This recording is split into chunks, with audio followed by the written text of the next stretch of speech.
Pessoal, tudo bem?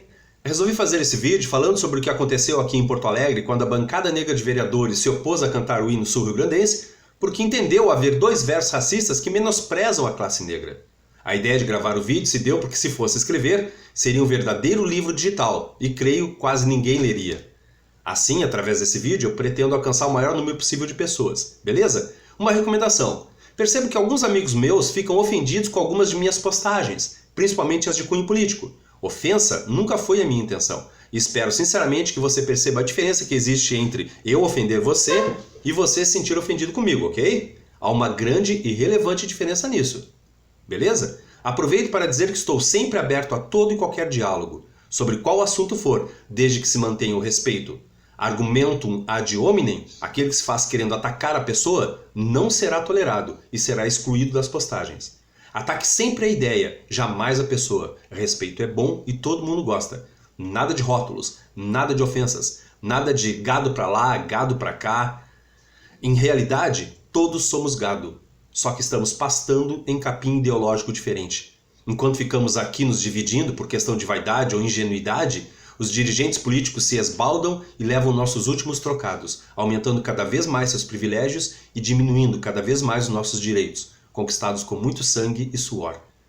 Peço desculpas por alguma bobagem histórica que venha a dizer e aceito de bom grado as retificações que quiserem fazer quanto aos dados históricos que relatarei. Beleza? Fiquem bem à vontade, ok? Essa não é mesmo a minha área, só estou dando pitaco. Outra observação. Sou totalmente contra o racismo, a discriminação e o preconceito que ainda campeia em nossa sociedade, infelizmente. E sou um árduo defensor da ideia de que não basta não ser racista, é preciso ser antirracista. Então, não tente largar nos comentários afirmando que essa minha perspectiva é a perspectiva de um branco racista ou de um branco que não conhece o dia a dia do negro e não acompanha a opressão constante por que passam. Grande parte da minha vida morei na periferia e sei bem de perto o que é vigilância constante e olhar de suspeição quando se entra em um supermercado ou em uma loja.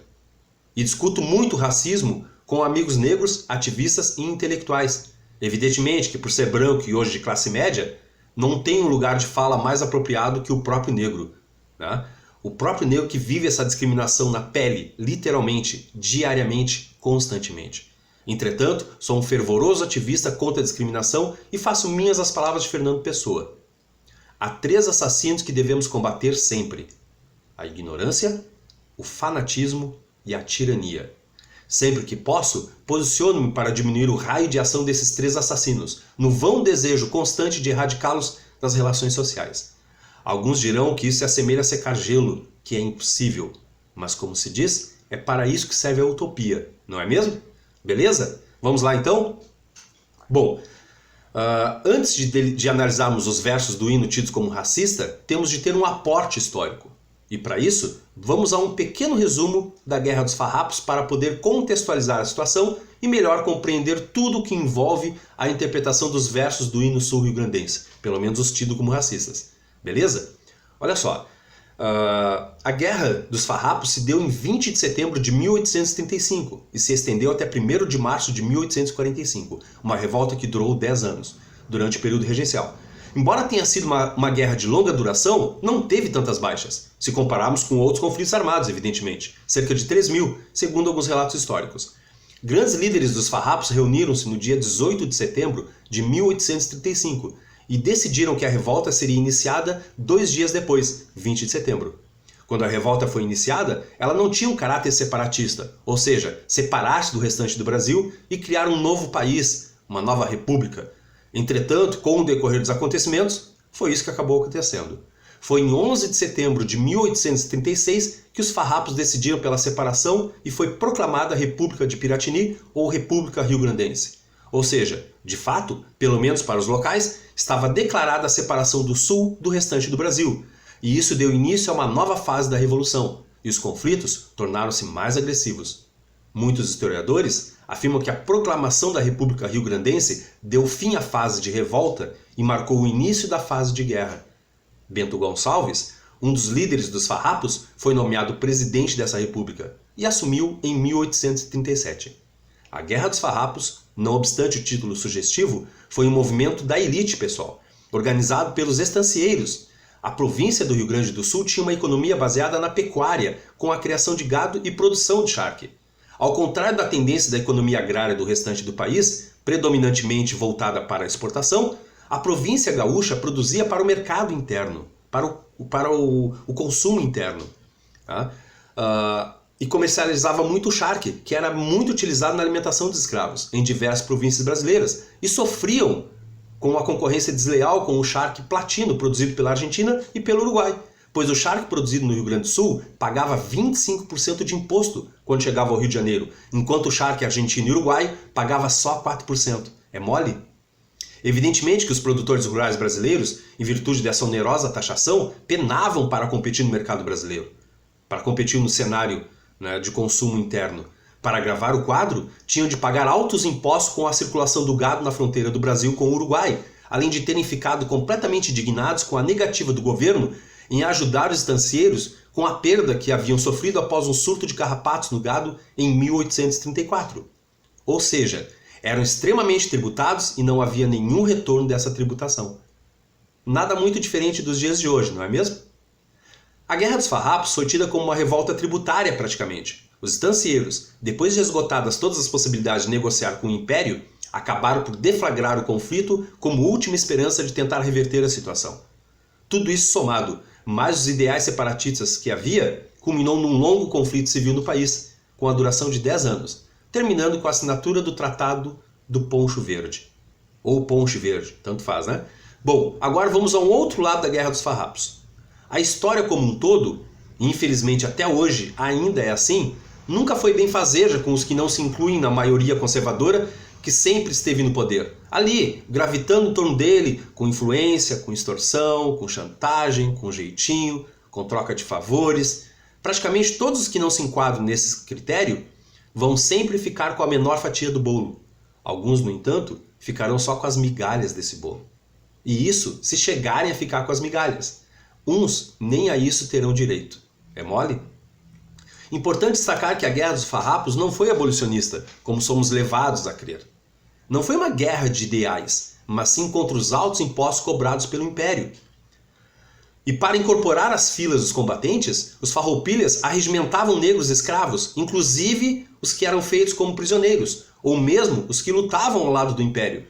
Eles arregimentavam esses negros, né, que eram opositores a eles, com a promessa de lhes dar a liberdade após a guerra. Era uma forma de enfraquecer o moral dos opositores e engrossar suas fileiras. Interessante a estratégia.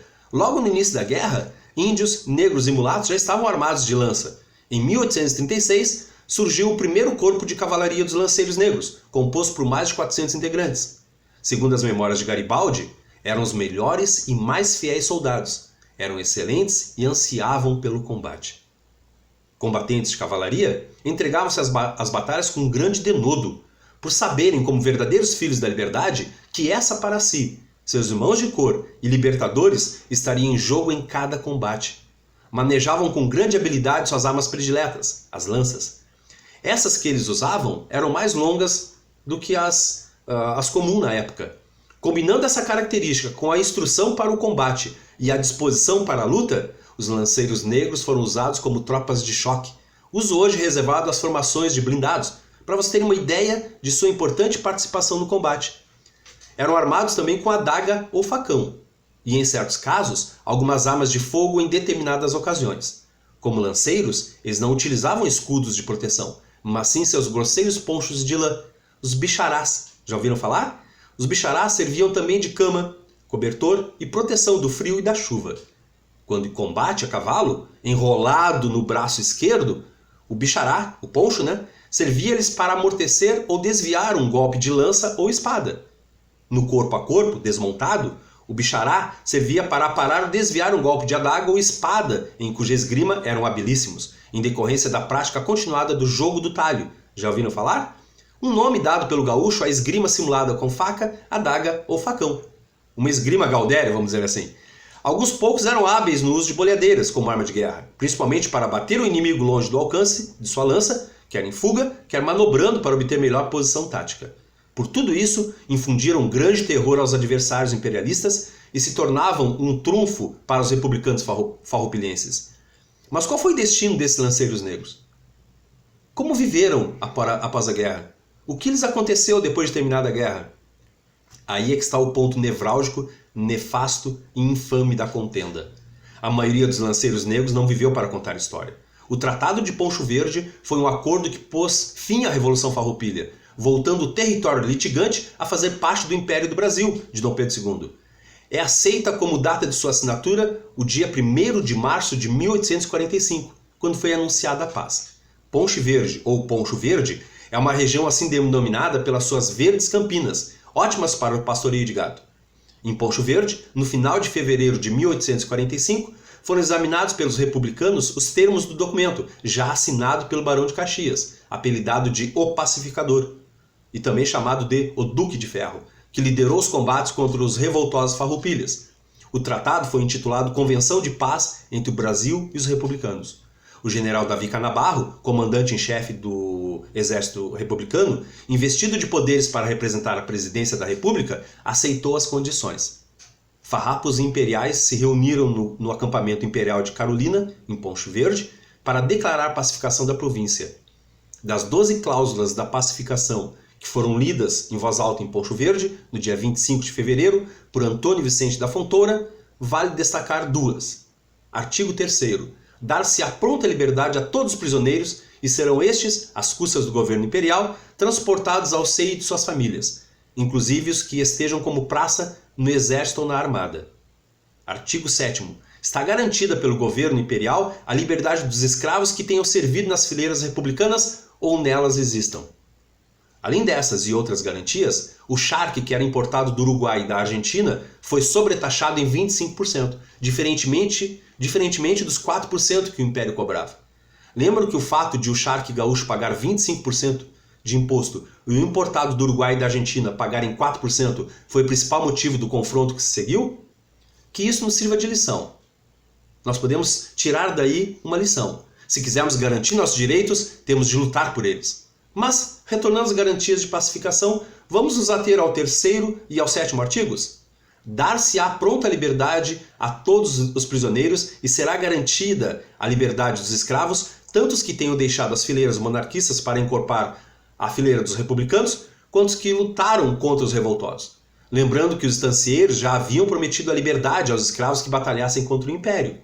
Ou seja, de ambos os lados, os negros combatentes teriam direito à sua liberdade ao final do conflito. Afinal, foi para isso que eles entraram na guerra. Entretanto, um grave problema social se desenhava, cujas proporções assombraram o alto clero dos monarquistas e dos republicanos. Caso fosse concedida a liberdade aos negros que desertaram e foram atraídos para as fileiras republicanas, um dia eles poderiam se insurgir contra o Império.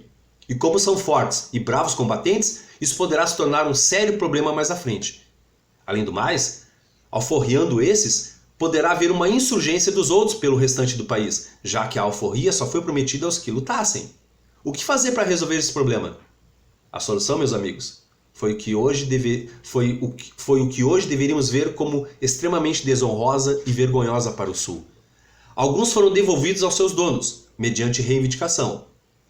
Outros foram levados para o Rio de Janeiro e vendidos a outros senhores. Entretanto, alguns não tiveram o mesmo destino. Por acaso, vocês já ouviram falar da Batalha de Porongos ou Massacre de Porongos? Eu não lembro desse título nas aulas de história. O Massacre de Porongos, como deveria ser chamado, foi, na realidade, a maior infâmia já praticada no Rio Grande do Sul. Foi uma traição aos negros que guerreavam com a promessa de liberdade ao final do conflito, já que a maioria dos farroupilhas não era abolicionista. O abolicionismo não era uma bandeira da revolução, não era uma pauta do conflito. Bento Gonçalves, por exemplo, quando morreu, tinha muitos escravos e deixou mais de 50 deles de herança para seus familiares. Com a derrota dos rebelados em vista, o Império estava com dificuldades de aceitar a prometida libertação. Ao mesmo tempo, os farrapos anistiados não sabiam o que fazer com aqueles homens que deveriam ser devolvidos aos seus antigos patrões. Lembra-se que a promessa de liberdade foi feita pelos que estavam liderando a guerra, não pelos donos dos escravos. A solução encontrada se deu no Massacre de Porongos, o último conflito da guerra, uma emboscada aos lanceiros e infantes negros, combinada entre Davi Canabarro e Duque de Caxias. No dia 14 de novembro de 1844, mais de 100 negros foram assassinados. Foi um massacre, não uma batalha em que as duas partes estavam posicionadas para combater. Foi um ataque surpresa, como era na maior parte do tempo dessa revolução de guerrilhas. Nesse caso, o acampamento foi atacado de surpresa ao amanhecer, e essas pessoas estavam sem munição, nos esclarece Jeremir Machado da Silva, escritor, tradutor, jornalista, radialista e professor universitário brasileiro, autor do livro História Regional da Infâmia, onde narra os bastidores do conflito sul-rio-grandense. Bento Gonçalves até tentou colocar dentre as exigências do tratado a libertação dos lanceiros negros, o que não foi aceito pelo Império. Coube então a Davi Canabarro combinar a traição junto ao Barão de Caxias. Na noite do dia 14 de novembro de 1844, Davi Canabarro, propositalmente, desarmou os lanceiros no acampamento e durante a madrugada os imperiais atacaram a tropa, que não ofereceram qualquer resistência. Há relatos de que Canabarro teria sido avisado da aproximação do inimigo, e mesmo assim não tomou providência. Ao todo, cerca de 100 homens foram mortos e 333 foram aprisionados naquela noite. Para os líderes, a guerra acabou bem. Todos receberam anistia e alguns até mesmo alcançaram cargos políticos no governo de Dom Pedro II. Lembram-se da metáfora do bolo? Os que pertencem ao alto clero e gravitam em torno da nobreza ficarão com as maiores fatias do bolo. Alguns, no entanto, nem com a fatia ficarão somente com as migalhas. E isso se chegarem a ficar com as migalhas, porque muitos nem a isso terão direito. Trazer o debate sobre o massacre de Porongos, né, é importante para evidenciar a importância desses soldados que lutaram e foram traídos em uma guerra que não era deles. Cabe aos historiadores e a todos que lutam por um Rio Grande melhor lembrar que no dia 14 de novembro se deu o massacre de Porongos, tanto quanto o 20 de setembro. Então nós temos de lembrar tanto do 14 de novembro quanto do 20 de setembro, dia em que se comemora a Revolução Farroupilha. Isso para que os ideais de liberdade, igualdade e humanidade tenham um verdadeiro sentido em nossa cultura. Para o diretor técnico do Instituto Gaúcho de Tradição e Folclore, Luiz Cláudio Quinierin, ou Quinierin, nunca ouvi pronunciarem, né? O entendimento dessa história para o combate ao racismo no Estado é fundamental, pois o povo gaúcho acha que é melhor que o restante dos brasileiros justamente por causa dessa história mal contada, na qual são retratados como heróis e fazem vista grossa para os defeitos dos seus chamados heróis. Aí saem combatendo negros refugiados que aqui chegam, esquecendo, inclusive, que seus avós também foram migrantes vindos de uma Europa que passava fome, pondera. Isso não quer dizer que não se possa celebrar a cultura gaúcha, né? Como nós poderíamos pensar, né? Como é natural qualquer povo com seu folclore e identidade, né? Nós devemos desvincular os festejos de celebração e costumes gauchescos do episódio histórico infame. Na Guerra dos Farrapos, houve de tudo. Teve banditismo, corrupção, traição, mas também teve momentos de bravura e heroísmo. A Revolução Farroupilha foi uma guerra que nós gaúchos perdemos, fingimos que empatamos, mas anunciamos como se tivéssemos ganho e com muito orgulho batemos no peito ao dizer que somos gaúchos em virtude desse nosso passado. Feita a contextualização histórica, vamos a mais algumas outras informações. Como foi criado o hino sul-rio-grandense? Sua história é bem curiosa, peculiar e, por que não dizer, também polêmica. É bem interessante, pessoal, olha só. A primeira versão, a versão embrionária do que hoje é o hino sul-rio-grandense, tal qual nós conhecemos, começa com a tomada da então Vila de Rio Pardo, pelas forças revolucionárias farroupilhas. Nessa tomada da vila, uma unidade do Exército Imperial, o 2º Batalhão, com a sua banda de música, foi feita prisioneira. E o mestre dessa banda musical que foi feita prisioneira, Joaquim José de Mendanha, era um músico muito famoso e considerado um grande compositor. Após a sua prisão, Mendanha teria sido convencido a compor uma peça musical que homenageasse a vitória das forças farroupilhas. Ou seja, a brilhante vitória de 30 de abril de 1838 no célebre combate de Rio Pardo. Mendanha, diante das circunstâncias, resolveu compor uma música que, segundo alguns autores, agora vem uma visão polêmica, né? Era um plágio de uma valsa de Strauss. A melodia composta por Mendanha era apenas instrumental, e há quem diga que ela é um plágio de uma música de Strauss. Segundo Jeremir Machado, o senhor Francisco de Paula Chaves Campelo, que conhecia perfeitamente o hino revolucionário, por tê-lo ouvido tocar muitíssimas vezes por seu pai, o capitão Farroupilha Manuel de Santos Campelo, ouvindo em uma música, quando ouviu em um teatro da Europa uma valsa de Strauss, ficou surpreendido de notar a semelhança entre ela e o hino. Quando voltou ao Rio Grande, referiu o fato a seu pai. E este lhe confirmou que Mendanha havia aproveitado uma valsa para fazer o hino, mudando apenas o compasso. E o capitão Serafim de Alencastre, pertencente às Forças Farrapas e que também era versado em música e poesia, entusiasmado pelos acontecimentos, resolveu escrever uma letra alusiva à tomada de Rio Pardo. A segunda versão do hino, quase um ano após a tomada de Rio Pardo, foi composta em uma nova... A segunda versão do hino, quase um ano após a tomada de Rio Pardo, foi composta com uma nova letra e foi cantada como hino nacional da nova república. Seu autor é desconhecido. Oficialmente era dado como autor ignorado. O jornal O Povo, considerado o jornal da República Rio-Grandense, em sua edição de 4 de maio de 1839, chamou-o de Hino da Nação.